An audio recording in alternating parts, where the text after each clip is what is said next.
Santa Claus climbed down the Impact Zone chimney. We were all hoping for a good gift. We all wanted a new NWA World Champion, but instead, we ended up getting two Double J Jeff Jarrett's. Welcome back, guys, to Fog Wrestling for your TNA Impact review from the 24th of December 2005.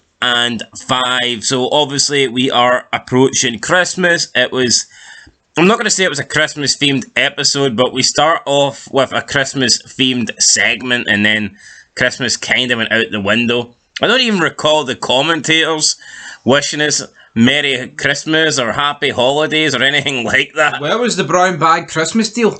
Where was the brown bag special? We didn't get that. What we did get, though, was Santa Claus, Michael Shane, and his little helper, Tracy Brooks, coming out to the ring. And they were dressed, obviously, as Santa Claus and Mrs. Claus, I guess. And I don't know. I mean, Michael Shane getting the role of Santa Claus. Normally, the Santa Claus is important. I just don't really think Michael Shane is the person for this role.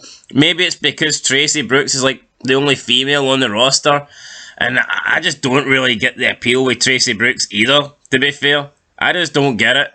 This guy's loved. When he comes out, he's got this section, and they go crazy for him, and then everyone thinks like Tracy Brooks is the hottest thing in pro wrestling.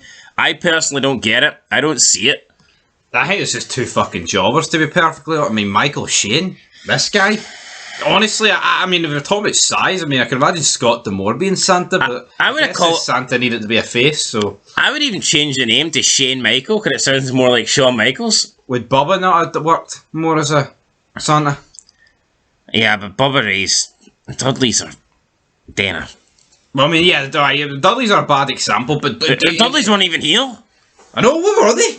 Bubba was fucking too busy getting out Christmas dinner and shoving turkey down his fucking throat, the fat bastard. Instead, we get Shane Michael.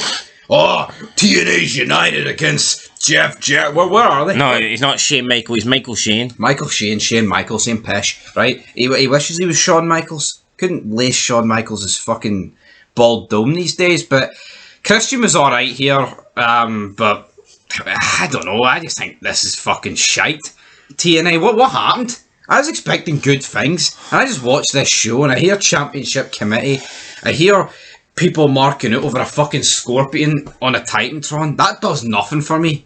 I need to see Sting in the flesh, not a white scorpion that looks like the shittest Poundland tattoo you could ever fucking get, or one of those wee penny machines. You know what I'm on about? Well, maybe we'll get Sting for next Christmas. We didn't get him this Christmas. Christian Cage comes out. He wants a present. Santa Claus gives him it. Christian rips open the present. It turns out it's a pair of white pants, similar to Jeff Jarrett. He puts the pants on. He had a little bit of trouble putting the pants on. He was trying to wiggle the pants on. We then had Tracy Brooks, who was jumping up and wiggling, and I guess she's doing this so her big boobs bounce or whatever. But again, I just don't really think Tracy Brooks is the most attractive people. Well, she might be. She's only female, so you know what? I mean, whatever. There's Gail Kim. I mean, well, yeah, there's Gail Kim, but I guess she's... And that's it. She's really in the main event scene, so whatever. Christian puts... Yeah, a non-existent women's division, by the way. Yeah, Christian puts on a blonde wig, sunglasses, and to top it all off, a trendy catchphrase t-shirt that says, "Don't piss me off," and it was a WWE t-shirt, so... I actually said WWF on the back. What? Fucking... When's that ever been done before? WWF t-shirt on TNA? Taking shots here. Santa Claus then gives Christian Cage one more present out of his bag, a little guitar, and then Santa and Mrs. Santa leave. Christian then says, "Is this what a world champion is supposed to look like?" An absolute jackass. He asks the fans, does he look stupid? They're chanting yes. The fans call him Double C. Just like Double J, but only he's Double C because he's dressed as Jeff Jarrett and he's Christian Cage. You get it? I get it. Jeff Jarrett, Monty Brown come out. They attack Christian. Christian bails at the ring. A bit like a coward, to be honest. I know it's 2-on-1, but still, it's like not often the face actually runs away. Then Sting's music hits and the lights flicker. The big scorpion comes on the screen. Mike Tenay and Don West freak out as if we're getting Sting, but again, it's just the Scorpion logo. We don't get Sting. We go to a fucking commercial and we come back. We've got Shane Douglas with Christopher Daniels. Daniels talks about coming back from his injury too early. He says he doesn't care. If he's not 100%, he wants his hands on Samoa Joe. Then we get Daniels defeating Eric Young. Just a throwaway match, really. Eric Young just doing nothing at this point. Although, we did have Alex Shelley coming down to ringside and filming this match. And we had Shannon Moore, who I guess is taking a break from WWE. Watching this. Shannon Moore! The Prince of Punk, he was watching this match too, for whatever reason, honestly, I don't know. Daniels wins. I didn't really care. Then with Shane Douglas backstage with Bob Armstrong, BJ James, and Kip James. Bob Armstrong is disappointed. He says anything that is broken can be fixed, and for some reason Bob Armstrong really wants to get the 4 Live crew back together. Why? I have no idea.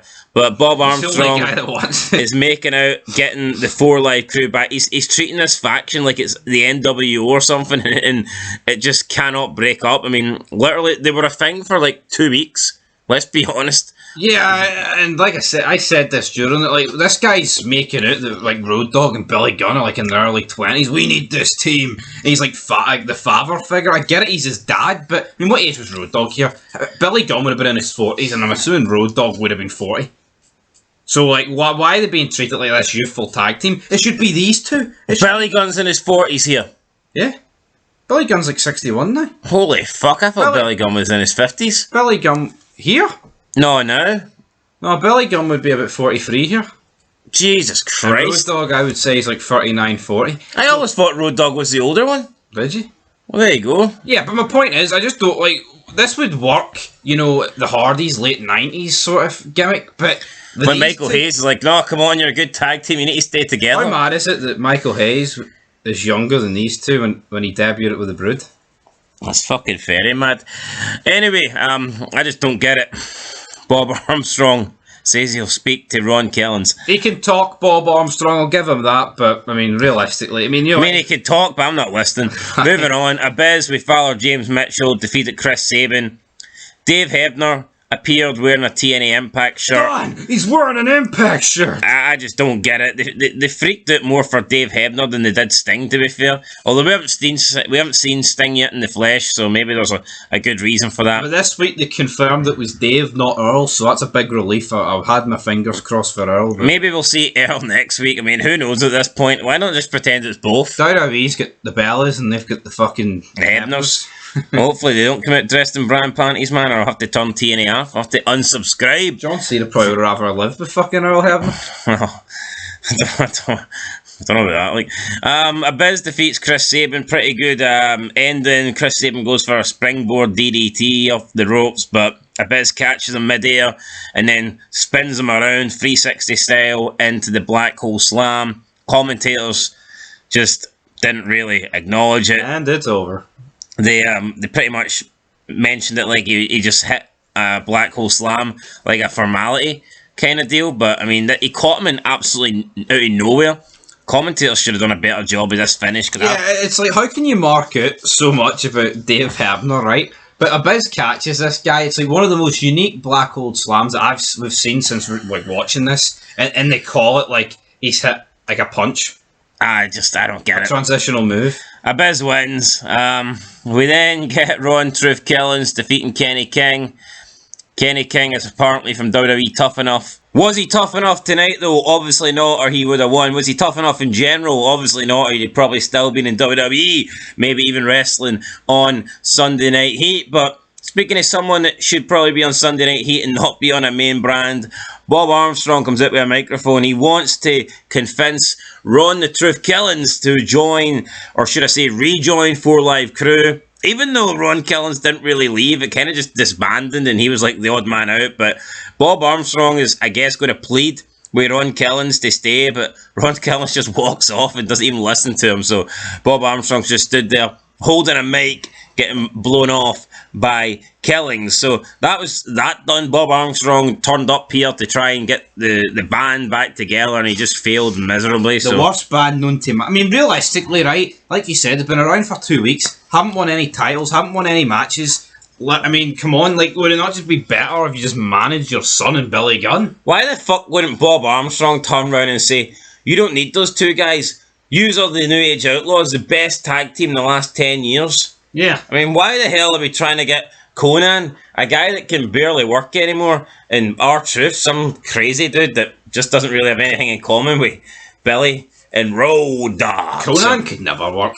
So yeah, I just don't really see it. I mean, it just doesn't make any sense to me. This is like the Dudleys trying to, recruit Balls Mahoney when they've already got Bubba and Dave on. It's like, what are you doing? Sign guy, you gotta get balls. I just don't get it. Anyway, main event time, Christian Cage versus Wildcat Chris Harris. Gail Kim accompanied Harris to the ring. Now, James Storm also accompanied Harris to the ring, but the referee at the start of the match decided to eject James Storm. Why wouldn't he eject both James Storm and Gail Kim? Plot purposes. I don't get it. Anyway, Gail Kim got involved. She started attacking Christian whenever she had the opportunity to. Handcuffs came out at one point. Gail Kim distracted the referee.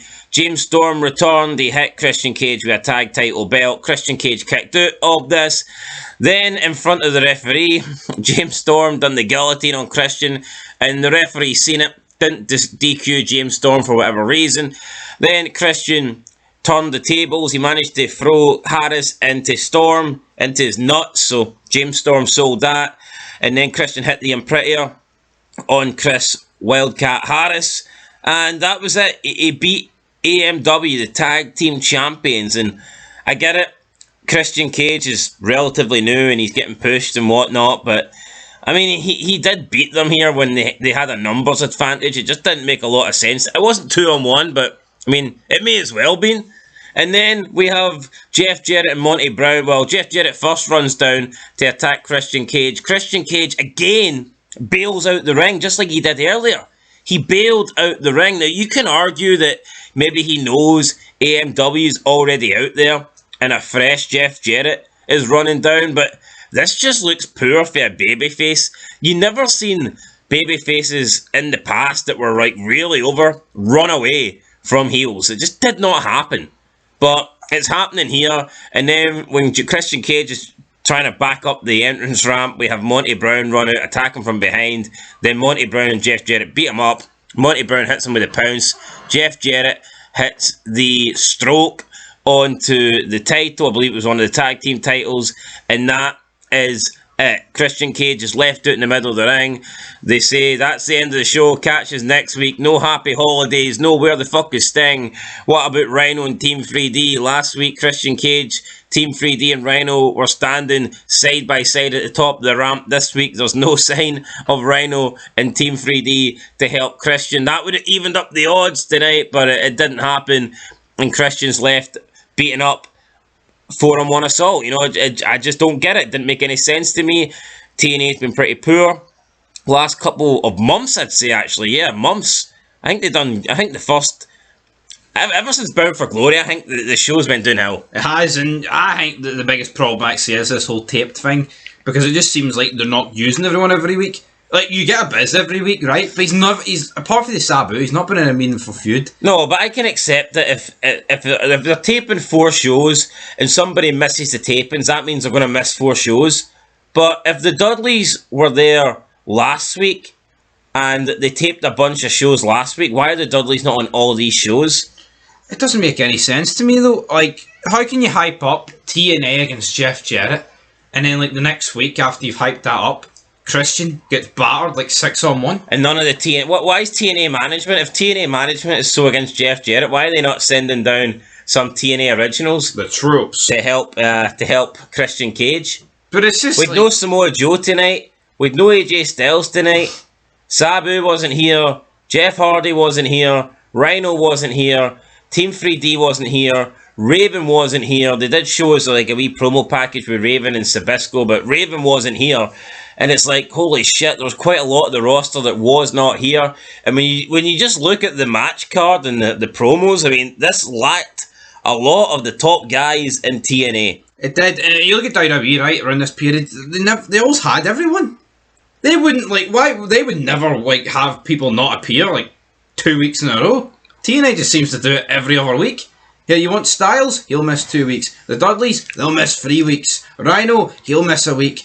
And then he'll do a cameo. I love my daughter. the only thing I can think of is because if someone works in WWE, they solely work a full-time contract for the WWE, whereas a lot of people in TNA are like working there almost part-time and they have contracts with other wrestling companies. But I would imagine that if you're working for TNA, unless it's WWE and they wouldn't allow you to work for both, but surely TNA must be your priority. Yeah. It's the second biggest company in America, and I don't care. I mean, at this point, for me, TNA is bigger than New Japan or AAA or any of those companies, CMLL. It goes against Christian the Ring of Honor. Rhetoric, though, if they're, the biggest company up and coming, we're the new company, come for the old one, but we're still going to wrestle in Japan and not fulfill our TNA dates, because guess what, buddy? Japan's better. I'm just a bit surprised that there's so many people missing for the TNA shows. So, I mean, this show was taped on the 13th of December, and last week's show that aired on the 17th of December, I believe, was also taped on the 13th. So, if Bubba and Rhino and Devon were there last week, surely they should have been here this week. Yeah, they should have been. Or if you don't want them to be there, if you want Christian Cage to be on the receiving end of a beatdown, like, why not write them out? Why not just make up a, I don't know, it's Christmas. They could easily say, oh, the flights were cancelled or the travel issues. But they don't even seem to acknowledge this. Like, next week, Christian's not going to go, oh, why? Where were you guys? Why didn't you help me? Jeff Shelby, Championship Committee. Championship Committee. Anyway, guys, Championship Committee absolutely sucks. I'm going to give this show... I liked the Christian stuff at the beginning. Like, well, I say I liked it. It was bearable. I'm giving it a 2. Oh yeah, I'm going to give it a 3. A 2. 2.5 out of 10, guys. There you go. It wasn't great, but not the worst show I've ever seen. But I mean, not great. Yeah, 2.5 out of 10, guys. Catch you in the next one. Leave a like, leave a comment, subscribe, and until then, peace.